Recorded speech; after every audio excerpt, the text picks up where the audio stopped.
अस्सलामु अलैकुम नाजरीन। इतने में नौकर ने बाथरूम में सांप को कुचल डाला था।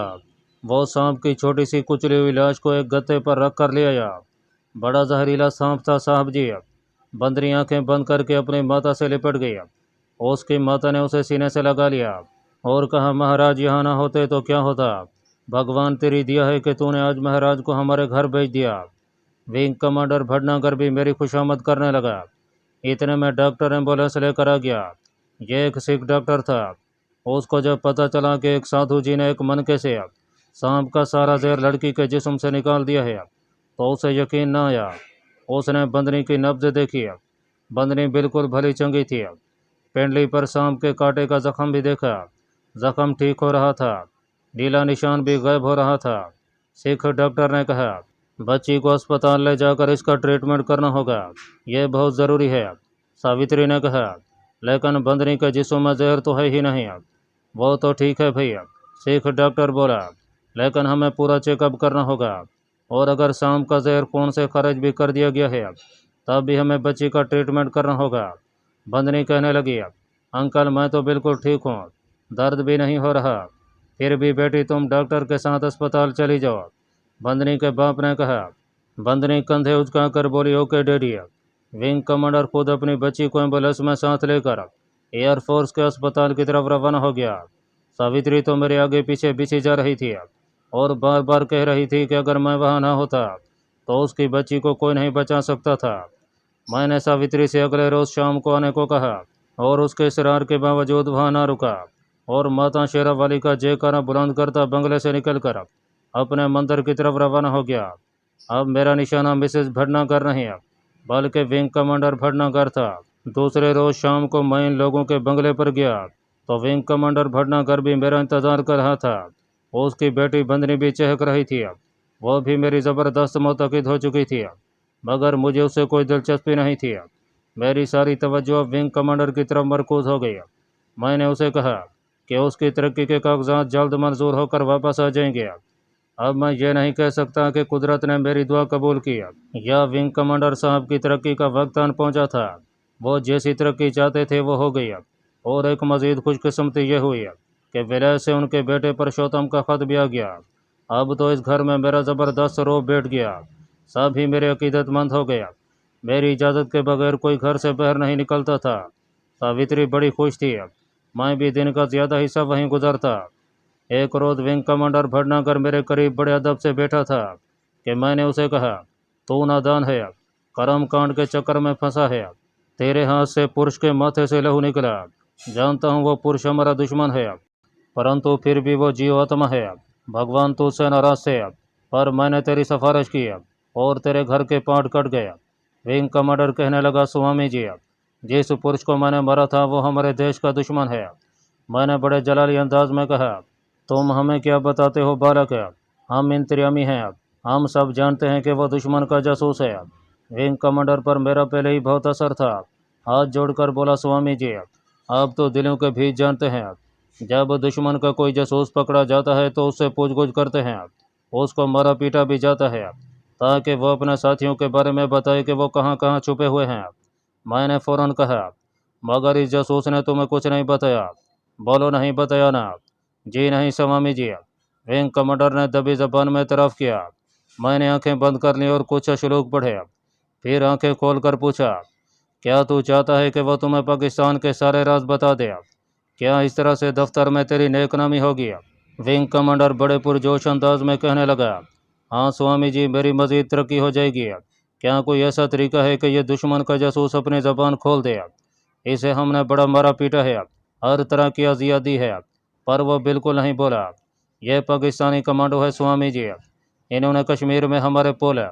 मैंने जल्दी से हाथ बुलंद करके कहा, मुझे तुम्हारी इन बातों से कोई दिलचस्पी नहीं है। मैं सिर्फ तुम्हारी पत्नी के लिए यह सब कुछ कर रहा हूँ। तुम्हारी पत्नी ने हमारी बड़ी सेवा की है, हम उसे सुखी देखना चाहते हैं। इसके बाद मैं कज़न खामोश हो गया। विंग कमांडर बोला, महाराजा, यह पाकिस्तानी जासूस किस तरह अपने राज बताएगा? मैंने बजाय रदम दिलचस्पी का इजहार करते हुए कहा, सोचेंगे, इस वक्त हमारा सर ना खाओ। तुम्हारे जासूस उधर पकड़े जाते हैं, उधर के जासूस इधर पकड़े जाते हैं, हमें क्या? हम तो विष्णु माता के भगत हैं। विंग कमांडर खामोश हो गया।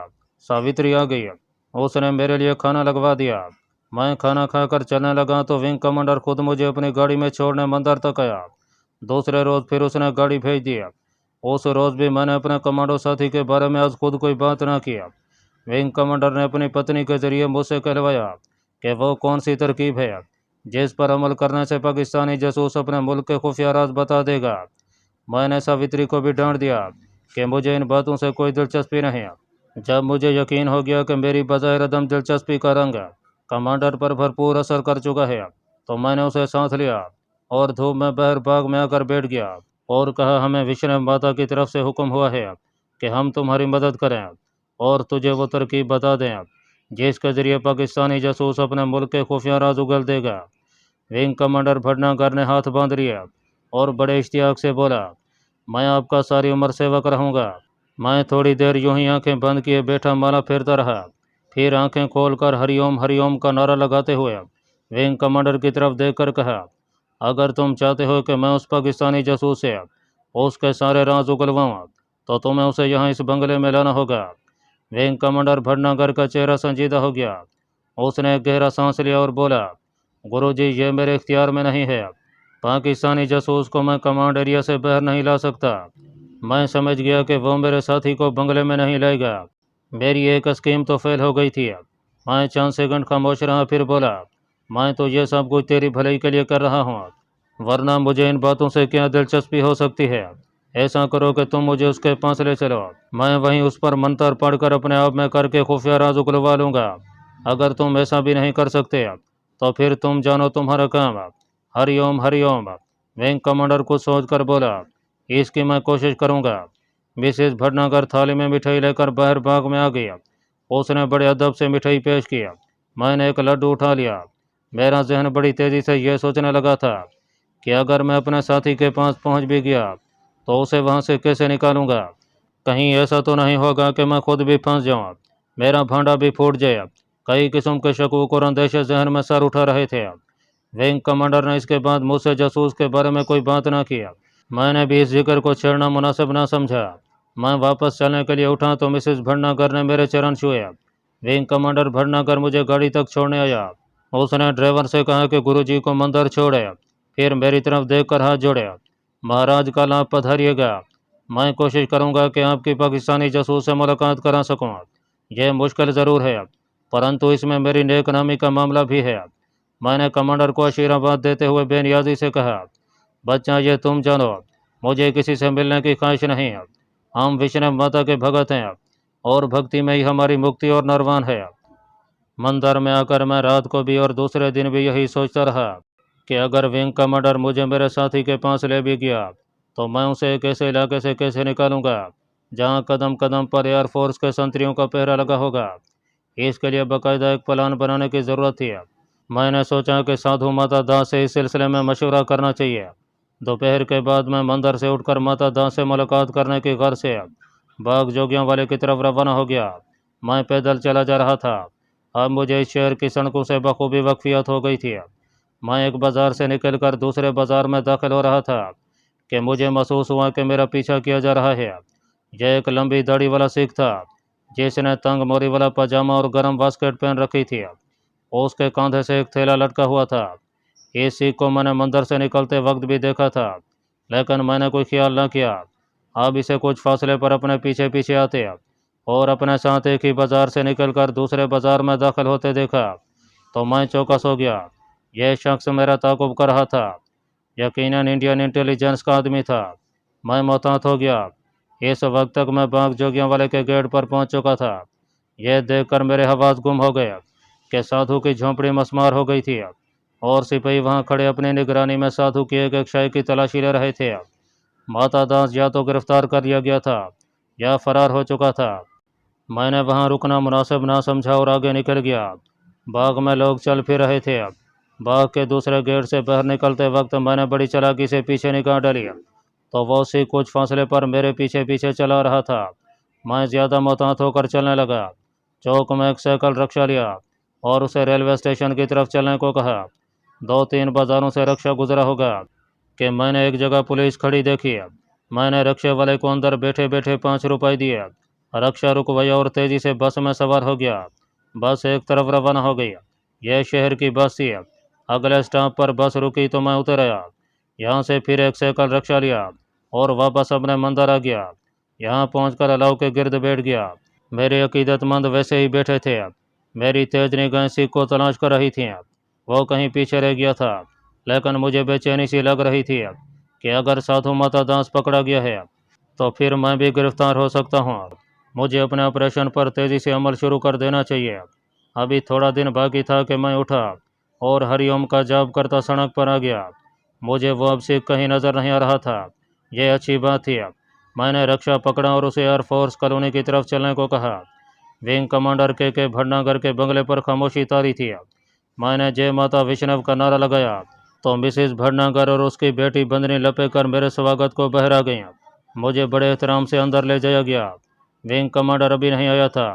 मेरे पास सिवाय शाम के मन के और चंद नकद रुपयों के और कुछ नहीं था, मगर मेरे दिल में यह जज्बा बुलंद था कि कुछ भी हो मुझे अपने साथी के पास पहुंचकर उसे किसी न किसी तरह वहां से निकालना होगा। थोड़ी देर बाद विंग कमांडर भटनागर भी आ गया। मुझे बड़ी श्रद्धा से उसने प्रणाम करके मेरे चरण छुए। वो एयरफोर्स के विंग कमांडर की वर्दी में था, कमर में पिस्तौल लगा था। उसने अपनी बीवी और बेटी को किसी बहाने दूसरे कमरे में भेजा और मेरे करीब आकर बोला, गुरुजी, मैंने इस बात की इजाज़त ले ली है कि आप आज शाम जासूस से मुलाकात कर सकते हैं। मैं दिल में बहुत खुश हुआ, लेकिन ऊपर से बड़ी बेनियाजी से बोला, इससे तुम्हें ही लाभ होगा बेटा, मुझे कोई फ़ायदा नहीं है। मैं तुम्हारी पत्नी के लिए यह काम करूँगा क्योंकि उसने हमारी बड़ी सेवा की है। विंग कमांडर ने वर्दी नहीं उतारी थी। कहने लगा, महाराज आप अभी मेरे साथ चलें, लेकिन मेरी अरदास है कि सिर्फ 5 मिनट ही आपके पास होंगे। क्या आप इन 5 मिनटों में जासूस को राज बताने पर आमादा कर सकेंगे? मैंने आंखें बंद कर ली और माला वाला हाथ उठाकर कहा, परंतु प्रयास करेंगे, कोशिश करेंगे, आगे तुम्हारे लेख हैं। तुम पर अभी तक मंगल शनि सवार है बच्चा। विंग कमांडर उठकर टहलने लगा, फिर रुक कर बोला, महाराज भगवान के लिए पूरी कोशिश करें कि ये जासूस अपने राज बता दे। मुझे बड़ा फ़ायदा होगा महाराज, भगवान कृपा करेगा। हम तुम्हारे लिए चलने को तैयार हैं।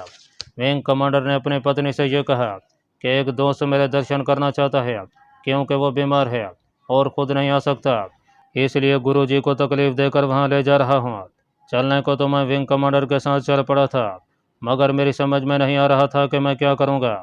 मेरे पास कोई हथियार नहीं था और मैं बड़ी खतरनाक जगह पर जा रहा था, जहाँ अगर मेरा राज फांस हो गया तो फिर दुनिया की कोई ताकत मुझे वहाँ से निकाल नहीं सकेगी। विंग कमांडर भटनागर खुद जीप चला रहा था। वो कह रहा था, महाराज मैंने ये कहकर इजाज़त ली है कि आप जासूस से अपने मंत्रों के जरिए राज मालूम कर लेंगे, लेकिन मैंने सिर्फ एक ही अफसर को अपने साथ मिलाया है, महकमे को इसकी भनक भी नहीं पड़ने दिया। आप भी खामोश रहिएगा। मैंने कहा, बच्चा हम क्यों किसी से कुछ कहने लगे, हमें तुम्हारी पत्नी और तुम्हारे परिवार की भलाई चाहिए। जीप इंडियन एयरफोर्स के ममनुआ इलाके में दाखिल हुई तो मुझ पर एक खौफ सा सवार हो गया। मैं बिल्कुल तनहा दुश्मन के असला से लेस अड्डे में दाखिल हो रहा था। कहीं मैं गलती तो नहीं कर बैठा, मगर अब कुछ नहीं हो सकता था। मैंने अपने एतमाद को बहाल किया और हरिओम का जाप करते दिल में खुदा को याद करने लगा। जीप एयरफोर्स के टेक्निकल एरिया में दाखिल होकर खारदार बाड़ वाले अहनी जंगले के दरवाजे पर रुक गई। एक सिख संतरी ने सैल्यूट मारा। विंग कमांडर ने रस्मी तौर पर अपना आईडी कार्ड दिखाया और जीप आगे बढ़ गया। मैं इस वक्त इंडियन एयरफोर्स के बेस के कमांडर एरिया में था। दाएं बाएं फौजदार प्लाटों के अकब में एयरफोर्स के दफातर थे, जिनके आगे कहीं कतार में जीपें और कहीं एयरफोर्स के ट्रक खड़े थे। ऑफिस बंद हो चुके थे। शाम का फीका फीका अंधेरा उतरने लगा था। हमारी जीप क्वार्टर गार्ड के आगे से गुजर कर उसके अकब में एक बार के पास जाकर रुक गई। विंग कमांडर भटनागर ने बड़े अदब से मुझे जीप में बैठने को कहा और खुद बार्क में दाखिल हो गया। यह कोई ऑफिस नहीं था। यहाँ एयरफोर्स के जवान भी मुकीम नहीं थे, क्योंकि अंदर से किसी की आवाज़ नहीं आ रही थी। मैंने इर्द गिर्द का जायजा लिया। एक बार दिल ने कहा, जीप लेकर यहाँ से फरार हो जाऊँ। शायद यह मेरी छठी हिस्स थी जिसने मुझे आने वाले खतरे से आगाह कर दिया था, लेकिन मैंने कोई ख्याल न किया, क्योंकि मैं इस किस्म के खतरों से पहले भी गुजर चुका था और फिर मेरा दिल अपने साथी कमांडो से मिलने को बेताब हो रहा था। यही सोच रखा था कि उससे मिलकर उसे तसल्ली दूंगा और कहूँगा कि वह फिक्र ना करे, मैं उसके फरार की पूरी कोशिश कर रहा हूँ। विंग कमांडर बार्क में से बाहर निकला तो उसके साथ एक नीली वर्दी वाला संतरी भी था। संतरी ने फौरन आगे बढ़कर मेरे लिए जीप का दरवाज़ा खोला। मैं हरिओम करता जीप से बाहर निकलकर विंग कमांडर के साथ एक बर्क में दाखिल हो गया। ये एक खाली बर्क थी। छत पर बीच में एक बल्ब जल रहा था। आगे एक दफ्तर का कमरा आ गया, जिसमें 2-4 कुर्सियां और एक गिरदलूद मेज़ पड़ी थी। विंग कमांडर ने संतरी को बाहर ही छोड़ दिया था। उसने खुद जल्दी से रुमाल निकालकर कुर्सी पर पड़ी गिरद साफ किया और बड़ी आजी से कहा, महाराज आप यहाँ विश्राम करें, मैं अभी आकर आपको साथ लिए चलता हूँ। वो दफ्तर का दरवाज़ा खोलकर दूसरी तरफ निकल गया। खुदा जाने क्या बात थी कि एक बार फिर मेरे दिल ने कहा कि यहाँ से भाग चलो। मैंने इस अहमकाना ख्याल को पीछे हटा दिया और दफ्तर का जायजा लेने लगा। यह एक वीरान सा कमरा था, लगता था कि किसी इस्तेमाल में नहीं लाया गया। मेरे दिल की धड़कन थोड़ी सी तेज़ हो रही थी। यह बात मेरी समझ में नहीं आ रही थी, ऐसा पहले कभी नहीं हुआ था। विंग कमांडर कोई 5 मिनट के बाद आ गया और अदब से बोला, चलिए महाराजा। दफ्तर की दूसरी तरफ से एक जैना नीचे जाता था। मालूम हुआ कि नीचे कोई तहखाना है। जैने के आगे एक लोहे का दरवाज़ा था, जहां 2 संतरी स्टीन गन्ने लिए पहरा दे रहे थे। विंग कमांडर को देखते ही उन्होंने सैल्यूट करते हुए थोड़ा सा दरवाज़ा खोल दिया। विंग कमांडर भटनागर ने बड़े नरम अल्फाज में मुझे कहा, महाराज आपके पास ज़्यादा समय नहीं है, कोशिश करें कि ये जासूस है। मैंने विंग कमांडर की बात काट कर कहा, चिंता ना करो बच्चा, आराम भली करेगा। मैं तहखाने वाली कोठरी में दाखिल हो गया। विंग कमांडर मेरे साथ था। कमरा तंग था। छत से रस्सी के साथ एक धीमा सा बल्ब लटक रहा था। फर्श पर गंदा कंबल बिछा था, जिस पर एक इंसान इस हालत में पड़ा था कि उसने अपना सर अपने घुटनों में दे रखा था और उसका लिबास चीथड़े बन चुका था। सर के बाल झाड़ बने थे। मैं भला उसे कैसे नहीं पहचान सकता था। यह मेरा साथी कमांडो नंबर 9 था। मैंने विंग कमांडर की तरफ देखकर कहा, बच्चा अब तुम जाओ, 5 मिनट बाद आ जाना, सब ठीक हो जाएगा। मैं कमांडो साथी के सामने कंबल पर बैठ गया और ऊंची आवाज़ में श्लोक पढ़ना शुरू कर दिया। विंग कमांडर दरवाज़ा बंद करके चला गया। मेरे साथी ने अभी तक अपना सर ऊपर नहीं उठाया था। मैंने देखा कि उसके कान के पास खून की लकीर जमी हुई थी। जब मैं और वो कमरे में अकेले रह गया तो मैंने अपना हाथ कमांडो नंबर 9 के कंधे पर रख दिया।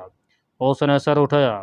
यह मेरा साथी कमांडो नंबर 9 था, मगर उसकी दाढ़ी बेतहाशा बढ़ गई थी और अजीतें और अकूबतें सह कर उसका चेहरा मुर्दे के चेहरे जैसा हो रहा था। मुझे इस बात का एहसास था कि हो सकता है यहाँ खुफिया तौर पर हमारी गुफ्तगू सुनने के लिए माइक्रोफोन लगा दिए गए हों। यह भी हो सकता था कि किसी सुराग से खुफिया तौर पर हमें देखा जा रहा हो। चुनाचे मैं बेहद मोहतात था। मैंने आहिस्ता से कहा, सब ठीक हो जाएगा बच्चा। यह वैसे भी ज़ुमानी जुमला था। मेरे साथी कमांडो ने भी मुझे पहचान लिया, लेकिन मैंने आंखों से इशारा किया कि खबरदार, ज़बान से कुछ ना बोलना, खामोश रहो। मैंने आंखों के डीले दाएं बाएं घुमाकर इशारा किया कि हो सकता है हमारी गुफ्तगू सुनी जा रही हो। फिर ऊंची आवाज़ में कहा, बच्चा तो क्यों अपनी जान पर जुल्म कर रहा है? क्यों नहीं बता देता कि तेरे साथी कहाँ हैं और तेरे दिल में कौन से राज हैं? मेरे साथी कमांडो ने भी मौका की नज़ाकत के पेश नज़र अदाकारी करते हुए कमज़ोर मगर पूरे तमाद आवाज़ में कहा, मर जाऊंगा, ज़बान नहीं खोलूंगा। मैं अश्लोक पढ़ने लगा। अश्लोक पढ़ते पढ़ते मैंने सरगोशी में कहा, मैं तुम्हें यहाँ से निकालने के जतन कर रहा हूँ, घबराना नहीं।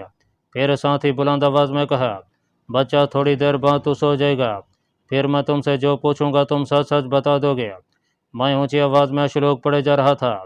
मेरा साथी कमांडो खामोश नज़रों से मुझे तक रहा था। मुझे अपने करीब और विंग कमांडर के एतमाद में देखकर उसे काफ़ी हौसला हुआ था। इस एतमानान का तासुर उसके चेहरे पर भी था। मैंने श्लोकों का जाप तेज़ कर दिया और फिर बीच में एक पल के लिए खामोश हुआ और नहायत धीमी आवाज़ में अपने साथी कमांडो के कान के करीब मुँह ले जाकर यूँ ज़हर करते हुए कि मैं जैसे किसी मंत्र का अमल कर रहा हूँ, कहा कि अब तुम्हें ये लोग टॉर्चर नहीं करेंगे। मैं कल या परसों फिर आऊँगा, कोई प्लान बनाकर। फिर मुझे अपने पीछे दरवाज़ा खुलने की आवाज़ सुनाई दी। मैंने तेज़ी से मुंह पीछे हटा लिया और बुलंद आवाज़ में कहा, अब सच सच बता दे कि तुझे किसने भेजा है और तेरे साथी कहाँ है? पीछे से विंग कमांडर भटनागर की आवाज़ आई, महाराज अब आप तकलीफ़ ना करें, हमें पता चल गया है कि इसके साथी जम्मू में कहाँ कहाँ है। मैंने चौंक कर पीछे देखा। मेरा जिस्म बर्फ़ की तरह एकदम से ठंडा हो गया। मेरे पीछे विंग कमांडर भटनागर के दाएं बाएं 2 संतरी मुझ पर स्टीन गन्ने ताने खड़े थे। विंग कमांडर के हाथ में सफ़ेद नायलॉन की रस्सी थी। मुझे यह समझने में देर न लगी कि मेरा भांडा फूट गया है। फिर भी मैंने बड़ी ढिठाई और अतमाद से गरज कर कहा, क्या बात है बच्चा। विंग कमांडर ने अपने साथी के हाथ से अस्टीन गन खुद थाम लिया और रस्सी उसे देकर कहा, इस नंबर 2 पाकिस्तानी जासूस की मशकें कस दो। मैंने फिर एक हल्ला बोला और कहा, मोरक तू भूल रहा है, तुझे किसी ने गलत इतला कर दी है, मैं विष्णु माता का भगत हूँ। विंग कमांडर भटनागर ने मेरे दाएं गाल पर इतनी जोर से थप्पड़ मारा कि मैं चकरा कर एक तरफ गिर पड़ा। तेरा पाखंड खत्म हो गया है, तेरे साथी बाग जोगियां वाले पाकिस्तानी जासूस ने सब कुछ बता दिया है, बाकी हम तुझसे पूछ लेंगे, हमें पूछना आता है। इस अरसे में मेरे बाजू रस्सी से पीठ पीछे बांध दिए गए थे। मेरा साथी कमांडर नंबर 9 भी हक्का बक्का होकर रह गया था। विंग कमांडर भटनागर ने स्टेन गन की नाली मेरी गर्दन से लगा दिया। बाहर चलो भगत जी, तुझे विष्णु माता के दर्शन करवाते हैं। मैं यूं जेना चढ़ने लगा कि रस्सी का एक सिरा संतरी ने पकड़ रखा था और 2 स्टेन गनों का रुख मेरी तरफ था। बाहर के गर्दलू दफ्तर में आया तो मेरा दिल धक से रह गया। यहाँ वही इंडियन इंटेलिजेंस का सिख बैठा था जिसने दिन भर मेरा ताकुब किया था। अब सारा मामला मेरे सामने खुल गया। विंग कमांडर भटनागर ने उस सिख सीआईडी वाले से कहा, सरदार जी अब तुम जाओ, आगे हम खुद संभाल लेंगे। मैं गर्दलूद मेज के पास खड़ा था। विंग कमांडर भटनागर कुर्सी पर स्टेन गन का रुख मेरी तरफ किए बैठ गया। उसके चेहरे पर फातेहाना मुस्कुराहट थी। उसने एक संतरी से कहा, इसका डॉक्टरी मुआयना करो, ये पाकिस्तानी मुसलमान है। 2 सेकंड के अंदर अंदर मेरे डॉक्टरी मुआयने ने रही सही कसर भी पूरी कर दी और इस बात की तस्दीक हो गई कि मैं मुसलमान हूँ, हिंदू भगत नहीं हूँ। मैंने सर झुका लिया। विंग कमांडर कुर्सी से उठकर मेरे करीब आया और मुझे गिरबान से पकड़कर झंझोड़ता हुआ बोला, बड़ा पाखंड रचाया तूने, पर तुझे पता नहीं कि यह जम्मू छावनी है और मैं के भटनागर हूँ। मुझसे आज तक दुश्मन का कोई एजेंट बच कर नहीं जा सका। अब मैं तुमसे वो बातें उगलवाऊंगा जो तुम अपने साथी से पूछने का ढोंग रचा रहे थे। उसने मुझे जोर से धक्का दिया। मेरे हाथ पीछे बंधे थे। मैं पीछे दीवार से टकरा कर एक तरफ गिर पड़ा। ये लोग मुझे घसीटते हुए ले गए और क्वार्टर गार्ड के नीचे एक तंग उतरी कोठरी में डाल दिया। सारी रात मैं कोठरी में पड़ा रहा। मेरी कलाई की घड़ी संतरी उतार कर ले गया था। मेरा लिबास साधुओं का था। मेरी सरसरी सी तलाशी ली गई और खुदा का शुक्र है कि शाम का मन का सीधा रंगने की निशानी मेरे पास महफूज रही। वक्त का मुझे कोई एहसास नहीं रहा था। कोठरी में घुप अंधेरा था। वक्त एक अजियत बख्श सांस के साथ रेंगता रहा। न जाने कितने घंटे गुजर गए थे कि दरवाज़ा खुला। जहने में दिन की रोशनी दिखाई दी। 2 मुसल्ला सिख संतरी दरवाजे की दूसरी तरफ खड़े थे। एक सिविलियन कपड़ों में मलबूस दुबला पतला आदमी अंदर आया और दरवाज़ा बंद कर दिया गया। उसने आते ही कोठरी की बत्ती रोशन कर दिया। बड़ी अपनाया से मेरे पास बैठ गया। उसके पास एक छोटा सा टिफ़िन कैरियर था। उसने डब्बा खोला और बड़ी राजदारी से बोला, मैं भी मुसलमान हूँ। वैसे तो यहाँ जम्मू एयरफोर्स के ग्राउंड स्टाफ में हूँ, लेकिन मुझे यकीन है कि एक न एक दिन कश्मीर ज़रूर आज़ाद होकर पाकिस्तान में शामिल हो जाएगा। मेरा नाम गुलाम मीरा है, लो चाय पियो। उसने छोटे से कप में चाय डाली। ट्विस्ट का एक टुकड़ा काट कर मेरे मुंह में डाल दिया। मैं खामोशी से ट्विस्ट खाने लगा। वो मुझे कायल करने की कोशिश कर रहा था कि वो मेरा हमदर्द है और उसकी अपनी हमदर्दियाँ पाकिस्तान के साथ वाबस्ता हैं। मैं जानता था कि वो झूठ बोल रहा है और उसे जानबूझकर मेरे पास भेजा गया है, लेकिन मुझे ट्विस्ट और चाय की अशद ज़रूरत थी क्योंकि आगे मैं अजियत के एक तवील सिलसिले से गुजरने वाला था। उस टर्चर के लिए मैं अपने जिस्म को पहले ही तैयार कर रहा था क्योंकि मैं उनके टर्चर से अब बच नहीं सकता था।